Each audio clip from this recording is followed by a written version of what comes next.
About those bright lights that pop up in those dashboards. Should we be concerned, Lou? Good morning, Tom. Good morning, Tracy. We're talking about those pesky lights that come on in your dash and how to get them fixed.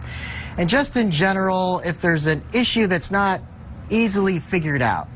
Here's an example that's relatable to the lights in the dash. We had a vehicle that was towed into our shop, wasn't starting. So they put the code reader, the person who owned the vehicle said, we got one of those code readers, let's stick it in there. So they stuck it in there.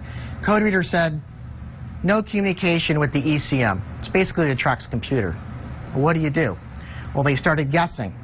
So they put in a fuel pump. They put in a fuse box. That couldn't have been cheap. And some other parts to an attempt to get the vehicle fixed.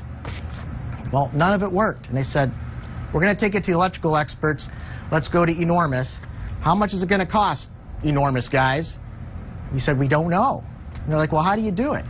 Like, what we do is we'll put a technician in the vehicle and we'll start diagnosing and checking things one by one. After a couple of hours, we'll call you. We'll have a good indication of what it's going to cost. And then, of course, the next question someone asks is, well, how much are you? Well, it could be $100 an hour. And sometimes people are like, whoa, whoa, whoa.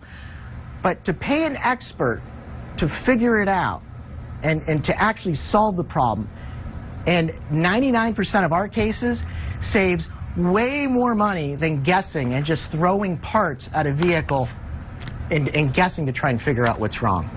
So go see an expert. If you got one of those red or yellow lights on your dash, find someone who's going to fix it and ask them, am I going to pay you to guess to try to fix my car? Are you going to throw parts at it?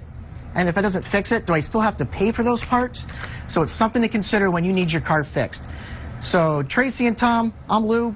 Back to you guys. Thanks, Lou. Thanks, Lou.